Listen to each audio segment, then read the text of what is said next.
Hello, hello, hello. Welcome to day 3 of the Engage conference and day 3 of the Engage live stream. I'm Jamie Gallagher and I'm hosting these streams so that you can catch up with all the goings on with the Engage conference. So thank you for joining us tonight. The Engage conference today focused on place. And so we're going to be dealing a little bit about the place of engagement and communities and where they are and geographical solidarity or lack of. And we're going to be speaking to two of our conference reporters who have been out about exploring sessions and are going to give us some little summaries of what they have experienced today. We're also joined by the co-director of the NCCPE, Sophie Duncan. We heard yesterday from Paul Manners. We're going to be hearing from Sophie today as well, who'll give some reflections on the plenary session. Now, as we're talking about place today, we're talking about place, and I see lots of people are watching again, which is absolutely wonderful. Thank you so much for tuning in. If we're talking about place, let's ask, where are you? Where in the world are you? Put in the chat box. So if you're watching on Periscope, if you're joining us on Twitter, and you're unable to comment down below, then come across and join us on YouTube, where it's often easier to comment along. And if you're watching on YouTube, tell us, where are you joining us from tonight? We're going to be talking about place and public engagement. So let us know in the chat box, where are you joining us from today? And everyone's saying hello. Oh, John is enjoying the colours. The colour change of my little window. I'm in my little NCCPE bubble and it has changed colours every single day. I go that extra mile just for you. I'm really pleased that John noticed. That's made me happy. Also, what makes me happy is saying hello in the chat box. So do click on the chat box and say hello. Tell us where you're joining us from today. Now, we don't have long, so we're going to dive straight in and meet one of our first guests. So as I said, the conference this year has conference reporters, which I think is a fantastic thing, because it means that if you're unable to go to sessions, or some of you are joining us because you've been unable to get to the conference, reporters are going, experiencing those conferences and reporting back, so they can share what was said, what they thought, and some reflections from the session. So our first guest to join us today, I'm just checking the chat box because you're all talking, tell me where you are. Somerset, that's going to be Paul, the internet's doing good over there today. Leeds, Bristol, Oxford, Dundee, and a kitchen, quite particular. So John, I am expecting you to join in with mugs of Engage later on. Lewis is nearby and able to comment on Periscope. Nice. Hello, Lewis. Thank you for joining us. Dom's in Vauxhall, and Anne's from Somerset as well. Excellent. I just like to know. I'm just nosy. I love public engagement. I love engaging with people. It's a coincidence that. Anyway, let's get on to our first reporter. Let's introduce to my little virtual stage, this little NCCPE cloud in the sky. Let's introduce Dawn Smith. Hello, Dawn. Hi, Jamie. How are you doing? Hello. I'm very well. Now, I've been introducing people as we go through, and I always say I don't really like introducing people. It makes me a little bit nervous, and it's because I always feel that I don't do people justice. So for the people that are joining us for the first time, who might not have met you before, tell us a little bit about who Dawn Smith is, please. Well, I'm in Edinburgh at the moment, not in a kitchen, sadly. I'll be moving through there later to do some kitchen science, actually. I think that's the next session I'm going to today. Anyway, I work at Napier University here in Edinburgh, where I lead on public engagement. Nice. It's nice to have another Scottish person as well on, because when we're talking about place, it's sometimes interesting thinking, is there a distinct difference between the kind of engagement community, the engagement practice in Scotland, England, Wales, Northern Ireland, and I think that each place does have its own unique kind of identity. So when I say kind of place and public engagement to you, what's the first kind of thing that springs to mind? When you think of place and public engagement, what do you think of? I think when you say place, actually, the first thing I think of is people. So the people who we share the space, the places with. I think we spend a lot of our time in public engagement talking about communities and talking about the university as two separate entities, but actually we all use the same space. We all trot around the same park, go to the same supermarket, whatever it is. And I think the past few months have really exaggerated that and shown that place really does matter, and our immediate space around us more than ever. And we're experiencing the places around us in a different way as well. You know, parks and a walk along the river has all of a sudden taken on a completely different meaning in this world. And Don, so you've been along to some sessions before, but this is not your first Engage. Do you know how many Engage conferences you've been to? I was trying to work this out yesterday, and this is either number 7 or number 8. I'm not completely sure, but I thought I would bring along today my mug of Engage. Oh, trying to get it in the camera, which, if I can manage to line it up, is actually from the M Shed. And the M Shed, for people who are fans of the NCCPE and repeat offenders, will know that excuse me, the M Shed is just across the water from the Arnold Feeney, where the NCCPE team would normally be based. And I did the NCCPE Pep's Academy at the M Shed a few years back. Yeah. I like that little Bristol connection. Bristol's a lovely place. That was the kind of annual pilgrimage to Bristol. But you're raising a mug to the little city anyway, which is nice. And so tell me, Don, what before we delve into what you experienced in the sessions today, can you just give a highlight of the sessions that you went along to today? Sure. So I went to the Story Store, the storytelling session first of all. And we had 4 great speakers there talking about different projects they've done. To me, there was a really clear theme of play and gamification, and how we can use play as a way of engaging with people differently.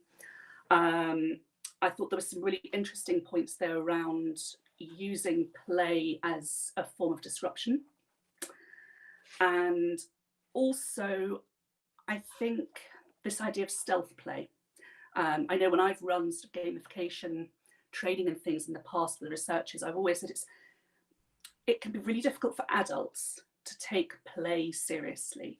And that's a shame, because we know that when people are allowed to play, they explore ideas themselves, their surroundings in a totally different way. So that to me was quite interesting, the idea of sort of gamification, play, things like that. After lunch, I went to the plenary session, which I expect a lot of people went to. And that was extraordinary, I think. To me, that verbalized and articulated a lot of the slightly jumbled up thoughts that go through my mind on a very regular basis.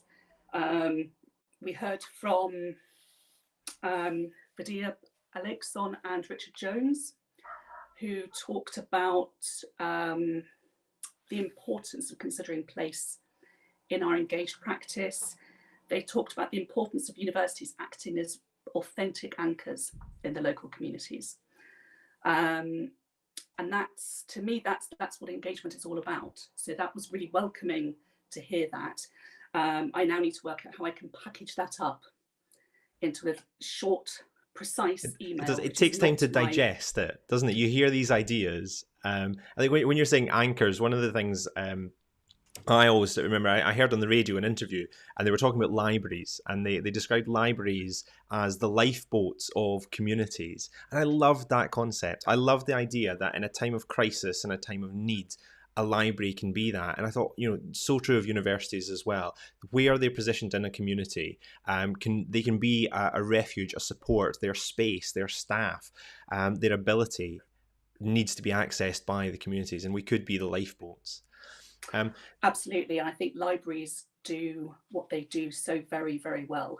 Their function has changed so much in recent years, but the way in which they're able to pull communities together is extraordinary. And so was there, as you've experienced today, although it takes time to digest them, was there a couple of ideas that you kind of came across today that you thought, yes, that's one of those things I'm going to take back and I'm going to think about that a little bit more? We had play as being serious, but is there any ideas that are going back to Edinburgh for you? Yeah, there was that. And I've just come out of a session now on uncertain conversations in uncertain times, which was run by Manchester. and very much talking about the work that's been done around the communication of it during COVID. For that, there's some really concrete ideas I want to take away with me. In all seriousness, Jenny Evans was there from the British Society of Immunology, and they have produced some really fantastic literature, having just had a very quick look at it, I've only just discovered it, some great literature on what vaccines are, how they work. And I'm tempted to just print the whole lot off and stick it in every Christmas card I send in the next couple of weeks. Because that to me is something that we can all do, is to share the importance of that messaging. All the engaging community now wants on your Christmas card list for that extra information. They're probably not the ones I need to target, to be fair, but yes, very welcome to a Christmas card, obviously. Brilliant. Thanks again for joining us and sharing your experience of day 3 of Engage. I mean, day 3, is it just me or does it feel like day 53? I'm loving it, but there's so much going on. It's taking so much to process. We will be seeing you again on Friday, though, Dawn, as we bring all the reporters back together for a final chat. So, Dawn, thank you very much for joining us, and I'll see you again soon. Bye-bye. Nice to see you, Jamie. Bye. So thanks, Dawn, for joining us. Now, if you joined me yesterday, there was a tech glitch. There was a glitch. I say a glitch. It was just me making a mistake. I did decide that I would explore some of the tweets of the conference, and I'm going to have a darn well second go at doing this because I was muted and you missed my beautiful, eloquent, made-up commentary as we went through some of the tweets for Engage. I'm going to have a second old stab at it, and I'm going to check this time that my mic is working. I think you can hear me. Some highlights from Twitter for Engage. This was an important little tweet from the NCCPE. You would have seen in Monday's segment that we had some interviews to play. So we have gone out, we have spoken to public engagement professionals and asked them about 2020 and what that's meant for them. You can now get all of the interview films on the NCCPE website. I'll be linking to those in just a second. I'm going to go through some of the tweets that you might have missed from today's action, and I'll be linking to the people that tweeted them or to the resources that they mention just after I go through the tweets. So first thing to highlight, the interviews, we played a clip of them, but if you want to explore them all, and I do thoroughly recommend them because I was the one that spoke to people and it was phenomenal. It was the most wonderful job in the world to Skype round with 10 phenomenal engagement professionals and listen to how their year has been. So please do visit the website and check out that. Other tweets with Tom Saunders, Head of Public Engagement at UKRI, again just celebrating the plenary session as we explored place. And this was getting a lot of attention on Twitter. If you look to Twitter, click on the Engage hashtag, you'll see people talking about how we embed ourselves in communities, how we have that equality of partnership and place-based engagement. So thanks, Tom, for highlighting that. I am loving Nat's Public Engagement Pikachu, the Pep, and there's a different one for every day. I'm so excited. I'm loving little Team Rocket Pikachu, and I cannot wait for Thursday and Friday to see what more outfits Pikachu has. And we all could do with a public engagement Pikachu in our life. We've already heard from Dawn about the taking play seriously and public engagement at Glasgow echoing that as well.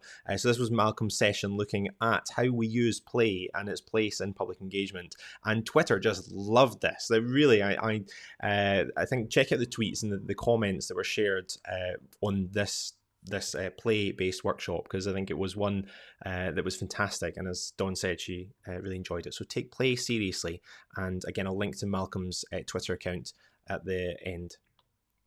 Also, when we were talking about place-based engagement, Lisa Whitaker is sharing a new project that sprung up from the British Science Association, and welcome. So they are looking at community-based projects, looking at people's health, mental health and well-being. So this is a new fund that is looking to work with communities around public engagement, looking at mental health and well-being. And so it's definitely worth checking out. So I'll send a link to that as well. So that's the new grant from the British Science Association and the Wellcome Trust. And I cannot do the tweets without mentioning mugs of Engage2020. Again, I want to see all of your mugs. Helen having a fantastic example and here. It's just a joy. It's just a nice way of connecting with everyone as well. As I said, I don't drink hot drinks. I've got a glass of Iron Brew and I'm quite happy. So sadly, I can't join in on mugs of Engage, but I do have a glass of Iron Brew. So that's some of the tweets. Do keep the tweets coming in because it's the best way of connecting over this virtual conference. We do want to hear from you, especially mugs of Engage and public engagement peak shoes. More than welcome. Now we're going to go into our second guest now. We heard yesterday from Paul Manners, and today we're going to be hearing from the co-director of the NCCPE, Sophie Duncan. So the person who has brought all this conference together at the centre, making sure it all runs smoothly, who's thinking about the ideas that we'll be sharing, and one of the most expert voices in public engagement in the world, actually, because the NCCPE does work all around the world. And so delighted that Sophie can join us to share her insights, particularly of the plenary session today. So let's say hello to Sophie. Hello, Sophie. Hi, Jamie. I'm not sure with that introduction that I want to say anything at all. It might be a disappointment. I'll start off the same way I've started off with everyone and just say to you, so who is Sophie Duncan? So I've worked in engagement all my life. I trained originally as a physicist, and then I've had the most remarkable privilege to work in some amazing engagement organisations. And then I came and joined the NCCPE when it was first started, and have been working there for the last 12 years. So that's quite a long time now. And as Paul reflected yesterday, I think that being part of a team with my colleagues at the NCCPE is just a real treat. And you said, oh, I've been, pulling the conference together. There's a huge, effort behind the scenes of people making it work. So I hope that you, the delegates, are having a great time. And all that work is being done by my amazing colleagues. Like someone said in the comments, I don't know if you saw it in the plenary today, but someone said this is the most conference they have been to all since lockdown because of the way it kind of feels in all the different sessions. So I think people are really enjoying it and appreciate the work that goes in. And as I said yesterday, I've seen backstage, I know the amount of work it is taking to get so many parallel sessions running seamlessly. So well done. There's also the delegates. I think the delegates that are attracted to come to this conference are really lean-in people, and they are understanding when tech fails, and they try and make it work, and they embrace the opportunities to connect and to support people who are new. We've got lots of new people at the conference this year, and I've been really touched by how people are reaching out to make connections with new people in this virtual world. And that's actually a great question for the chat box. Are you new to Engage? Have you been here before? Put in the chat box how many Engage conferences you've been to. Is this your first one or your 10th? Has there been 10 Engage conferences? Has there been 12? How many have there been, Sophie? There have been 11 if you count the open house that we ran in our first year of the NCCPE, which was our first attempt at a conference. So there we go. Put in the chat box how many. Who has been to the most Engaged conferences of the people watching? I'm really curious to see. It's definitely a competition I'm going to win. Me and Paul, I think. I would hope, unless it was a secret one. So if we think first of all about the plenary session this morning, can you just remind us who you invited along and maybe why? What voices did we hear at the plenary today? Okay, so we had Vidya Alakasan, who works for Power to Change. She's the founding CEO of Power to Change. Now, we've been working with Power to Change. They very generously funded a project called CUPE, Community University Partnership Initiative, in partnership with the Arts and Humanities Research Council. And so we've known of their work, and they funded this amazing project that was bringing community businesses, community organisations and academics together, and then funding them to spend time to get to know each other. So there were no project outputs that were needed from that. They just got funding so that they could find out if and how they could work together. And I think we asked for Vidya because she has a very sensitive perspective on what does it mean to work in place-based ways, particularly from a community business angle. And then the second speaker was Richard Jones, who has been involved with NCCP work through the culture change projects being run by first RC UK, obviously now they're UKRI, and he's a physicist, but he used to be the PVC for Research and Innovation at Sheffield University, and some of the writing and speaking that he's been doing about thinking about research and innovation through a place-based lens has been taken up by the government. So I think that he's been quite influential in getting some new ways of thinking about research and innovation investment. And I think pairing them together, we're absolutely committed to bringing in voices from outside of higher education. So often we just look at it from an HE perspective, and we thought pairing them together would bring out a really rich discussion. And I think, while they blew me away, I thought that both their presentations and the conversation that followed, I thought was really thought-provoking. And I'm still kind of reeling from all the learning and from the insights that were gained from it. So one thing I kind of felt, and I wonder if you agree with this, that they took a big step back, and we didn't think just about, you know, like one place, one university, like, okay, let's look at across the UK, and we realised that actually, you know, we're maybe getting things a little bit wrong, and because we're missing some of the bigger pictures. Like we saw the lack of geographical solidarity, that things are not equal across the UK. There are different regions, there are different advantages and disadvantages in different communities, and so I one of the things I took away from it, and I'm curious if you agree, was each place is very unique. And until we start considering that uniqueness of place, we're going to continue to get it slightly wrong. Would you agree with that? Yeah, I think that's a really helpful insight, Jamie. I think you're right that idea that, so, you know, Sarah Barnes was saying, well, London isn't all one place. Look at the diverse kind of communities within London and the inequality across London. And then if you look at that from a UK level, looking at those pockets, and that, well, pockets makes it sound too small, but, you know, areas of where there's no investment, where there's no infrastructure, where there is little chance that you'll meet somebody who's involved in the research community in any way. I mean, I think some of the stats that were given were really quite shocking. I think that, you know, Richard was talking about how likely it was that in the population you might meet somebody who is part of the research, you know, ecosystem.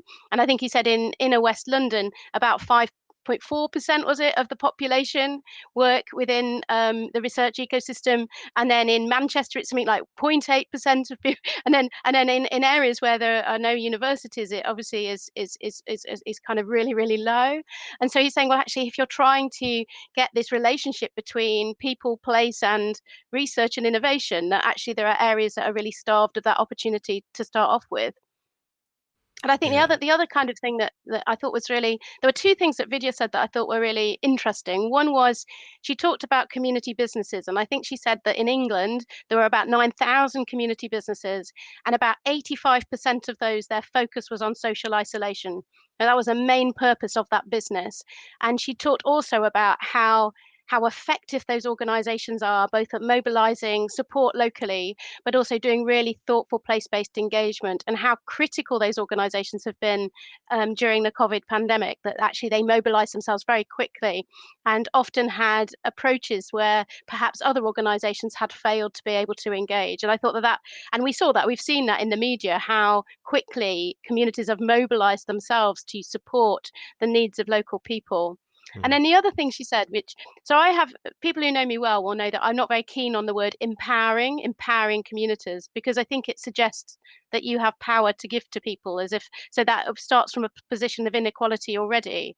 But she talked about empowering ecosystems. And I thought, oh, I feel really comfortable with that. So how do you empower an ecosystem that enables publics and communities to engage effectively with the things that matter to them, and to engage with research and innovation where that's pertinent and relevant? Yeah, I think it's so important, and even I do a lot of training with people, kind of getting them to kind of explore ideas of public engagement. And one of the things that always people argue a little bit with is, I say, you know, there's not really any such thing as the general public. We need to stop thinking of them as a blob, and I'm countered with that, and they say, well, you know, what if you go to a shopping centre? And I just don't believe that it's still a shopping centre in Dundee is not the same as a shopping centre in the centre of London. They are all unique. So we can think of these places where, yes, there are many different communities and people there, but each place, each geographical region, each socioeconomic region is going to be different. So thank you for highlighting the plenary session for us, Sophie. Now, we've just got a minute or two more with you, and I do know you want to speak about another project that you're running, because there's a fantastic Pep Insight Group. So can you just share a few words on what the Pep Insight Group is, first of all? Yeah, so quite early on in the COVID pandemic, we wanted to run a piece of research looking at how are, public engagement professionals and their universities coping with the context. And it never seemed quite the right time. And then we took advice from various different public engagement professionals, and then we decided to delay it until things had started to settle. And to be fair, things still haven't settled. So you might ask, why are we still doing it now? But I think what we decided to do was to take a collaborative approach to that research. And so we invited public engagement professionals to apply to come and join us as peer researchers. We recruited 10 peer researchers from a diversity of backgrounds and experiences, both of the pandemic, but also the kinds of institutions they work for, the career stage that they were at, what's happened to them as a consequence of COVID. And they have been working alongside the NCCPE and Sian Agate, who we appointed as a researcher on the project, to create a programme where we can research what's been the impact of COVID-19 on public engagement professionals and the commitment of their institutions to engagement. Yeah, and how can people find out a little bit more if they want to know more about the Pep Insight Group? Yeah, so we've got a website, and you can participate in 3 ways. So, well, you can participate in 4 ways. One is that you can volunteer to be interviewed. So if you like the interviews that Jamie did that we've made into films, and you'd like to be interviewed about your experiences, we've got a whole load of slots next week. So get in touch by using the form on the website. We've got focus groups next year, reimagining the future. And if anyone's around at 9 o'clock on Friday, there's 2 spaces left in a focus group. So get in contact with the virtual help desk, they'll sort you out. And then there's a survey we're launching next week that we'd love you to complete. That would be brilliant. We hope it will take about 15 minutes, but as with all kind of surveys, if you choose to give us lots of qualitative data, and we hope you do, it might take a bit longer. And then the 4th thing you can do is just get the word out. We're really wanting, particularly with the survey, to capture the breadth of experiences that people are having. So if you're able to do that, that would be great. Brilliant. Sophie, thank you very much for joining us today, and hopefully we're going to see either you or Paul are going to come back and join us on Friday, hopefully. But thank you very much for sharing your insight into the plenary and highlighting the PEP group. Thank you. See you soon, Sophie. Thanks, Bye-bye. Jamie. Bye. We're not done yet. We will overrun a couple of minutes. We always do. But it's so exciting, and it's not telly, so we can. So next, we're going to go on to our next speaker, and it's really nice that Sophie was just finishing off there telling us about the Pep Insight Group, because we've got someone who is not only one of the NCCP Engage reporters, but is also part of that group. So the next person to join me on my little virtual stage, a very good friend of mine, let's say hello to Bentley Crudgington. Hello, Bentley. Hi, Jamie. Hello. Same question to you as I've asked the others. Who is Bentley Crudgington?